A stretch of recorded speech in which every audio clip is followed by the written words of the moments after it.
I have no idea what I'm doing, but I know I'm doing it really, really well. If you look at the Premier League table right now, one of these two teams is going to win the Europa League. Now this poses a big issue for the Europa League. Basically, the new system which the Champions League, Europa League and Europa Conference League have taken means that teams no longer drop down from the Champions League into the Europa League, which means you can end up with a situation like this. Now, Manchester United are in their own world of problems, but basically this season they've already sacked Erik ten Hag to replace with Ruben Amorim, and their league campaign's basically a write-off. Spurs are a different story. They haven't won a trophy since 2008, so Postecoglou having them 1 foot in a Europa League final is a pretty good achievement. However, they're also 16th in the league, so that begs a very interesting question. If Spurs win the Europa League, should Postecoglou be sacked or not? Because I can't remember a Spurs manager having them as low as 16th, but I also can't remember the last Spurs manager that won them anything. It was Harry Redknapp, if anyone's interested, by the way. Now, Spurs' Europa League campaign hasn't even been too bad. They finished 4th in the group stage. The top 8 gets automatic qualification to the last 16. They started their last 16 campaign by losing 1-0 away from home to AZ Alkmaar. Not a good start. However, they rectified it and won 3-1 in London in the second leg. The next round would see them draw 1 each with Frankfurt in London. This is where I and many other people thought they would go out. However, a weakened Frankfurt side by losing Omar Marmoush seen Spurs actually manage to win 1-0 away from home. And now in the semi-finals, Spurs have taken Bodo Glimt. In the first leg they had 3 first team players suspended, including their captain, which means Spurs quite easily managed to win 3-1. And short of an absolute disaster in the second leg, Spurs look like they're going to be in the final. Which means it's just Manchester United away from winning a trophy. Hey, that's pretty good. There's 2 ways this can go. One's really simple and one isn't. If Spurs don't win the Europa League, you have to be an absolute madman to think that Postecoglou should still be in charge next season. However, if Spurs do win a trophy, that's where things get complicated. See, on paper, you would have to think that after 16, 17 years of not winning anything, that one poor season where you win a trophy and still end up in the Champions League, I think at the start of the season Spurs fans would have took that. However, in reality, when these things actually happen, it's much different. So, what's my opinion? Should Spurs keep Postecoglou if he wins the Europa League? In my opinion, no. No, he shouldn't. How about no? I think he should be given as much time as what he needs to win the Europa League. And what I mean by that is I don't think they should do a Mourinho thing and sack him before the final. However, 16th in the league, amongst all the other problems that surround Spurs, another manager could have handled this run to the final. Let's be honest, Spurs haven't had a difficult run of it. As I said, the Europa League is much easier now because you don't have teams dropping down from the Champions League, so that eliminates any possibility of one of Europe's elite having a poor start to the season and ending up in the Europa League, and then you have to deal with them when they get their shit together. However, I wouldn't be confident if I was a Spurs fan about going into the Champions League with this manager and his system and the other problems that surround him. Let's start with his Premier League record. At the time I'm recording this, Postecoglou's been in charge of Spurs for 73 games. He's won 31, he's also lost 31. In 73 games, Spurs have scored 137 goals, which is pretty good. They've also conceded 118. Before we go any further as well, I'd like to bring another point to the light with Postecoglou, and that's how he comes across in the media. Now again, I don't support Tottenham, but if I did, I think I would be unbelievably bored of this guy by just the way he presents himself in the media.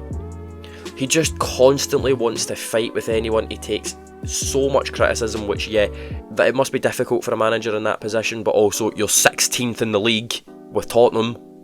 You should be getting a lot of criticism. He doesn't really have answers for anything. He doesn't really seem as if he's reassuring many people. He just sort of wants to argue with anyone who does question him, which again would be fine if they were, in the Champions League spots and people were demanding more, but they're not. Spurs are a few places above being relegated. I feel like when you put a manager who's this hot-tempered into problems that he's going to have reoccur next season, And when you then add the pressure in of he's probably not going to get quite far in the Champions League with Spurs if he is in charge next season and does win the Europa, so he won't have a good European campaign to fall back on, things could get quite nasty. Now, a lot of people will obviously, and quite correctly, turn around and say, well, the ownership structure at Tottenham is very poor. Daniel Levy is one of the most criticised owners in the Premier League, and for a good reason, and that is true. However, it's not as if Postecoglou has been strangled in terms of his signings. When he took over the club, they'd finished 8th. And since being appointed, he's signed players such as Brennan Johnson, James Maddison, Pedro Porro, Mickey van de Ven, Dejan Kulusevski, Vicario, Dragusin, Werner came in on loan, Dominic Solanke, Archie Gray, Wilson Odobert, Lucas Bergvall. So Spurs have signed some good players. Granted, they've lost some good ones as well. Heung-min Son certainly slowed down, and Harry Kane obviously left just before Postecoglou came in. But another thing I will say, a lot of Spurs signings under Postecoglou have actually been very good. Brennan Johnson was getting so much criticism, but he's really came to life. James Maddison is influential to Spurs. Pedro Porro has went through some really good form. Mickey van de Ven was one of the best centre-backs in the league at one point. Dominic Solanke is taken really well, and Archie Gray, despite only being 18 and constantly being played out of position, for his age and the situation he's been put in, he's really done them proud, I think. And even then, some other young players like Bergvall, who's really looked worth the money so far, considering how small the fee was that they bought him in for, and how young and inexperienced he is. But this starts to beg the question, if Spurs have actually recruited quite well under Postecoglou, why are they, I'll reiterate again, a few spots above being relegated? Well, whether you want to say it's poor form, whether you want to say it's poor tactics, which I think it is, I think Postecoglou's a very arrogant manager, I think he's a very confident manager, which isn't a bad thing, but I think he's too set in his ways and doesn't want to admit to change anything. Now, Postecoglou claims that one of the biggest things that's ruined him has been injuries, which is absolutely true. Spurs have been one of the worst teams for injuries in the Premier League since Postecoglou took over. Now, is that entirely unlucky or partly his fault? I would argue it's partly his fault. See, Postecoglou was really successful in his previous job at Celtic because he played such a high intensity, really attacking, really in-your-face brand of football, which worked when he was at Celtic and he had the best team in the league by a mile. However, at Spurs, it's not been as easy. I found some stats from Opta Analyst which were posted in February of this year, around about the time where Spurs' season was completely written off domestically.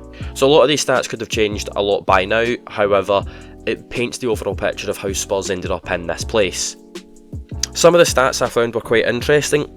39% of injuries which caused a Spurs player to miss at least one game this season have been hamstring injuries. Now, the league average for that is 23%.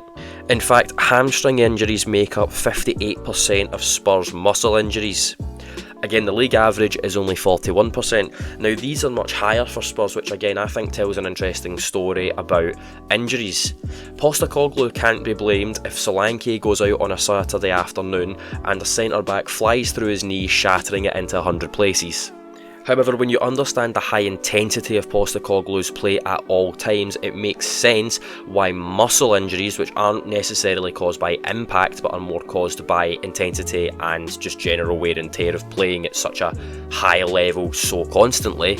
Again, Spurs have been playing Thursday, Sunday consistently all season. That starts to make sense why so many Spurs players are picking up constant muscle injuries. Spurs in the Premier League at the point this article was made were first for total sprints, second for distance covered, first for pressures of an opposing player on the ball, and first for sprints off the ball. Ange's system is clearly to outrun his opponents quite literally.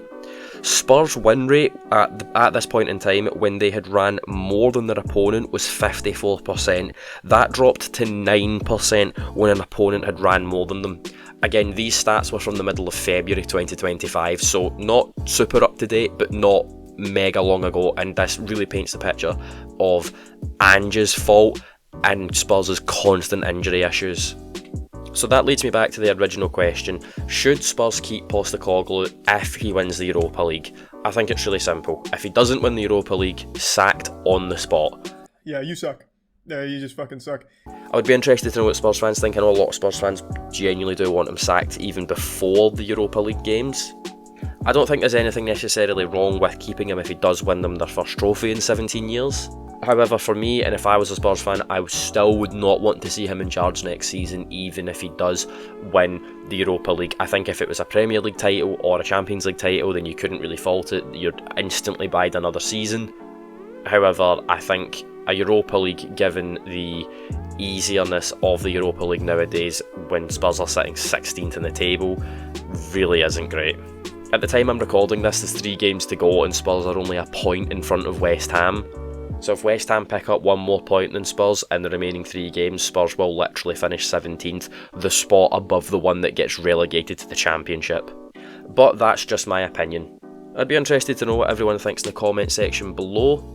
The growth on the channel recently has been fantastic, the view counts and likes and subs have been amazing. Thank you to everyone that's watched and subscribed recently. My goal is to push the channel to try and get to 500 subs as quickly as possible. So if you enjoyed this video, please drop a like and please subscribe, it really helps me out. And I'll see everyone in the next video.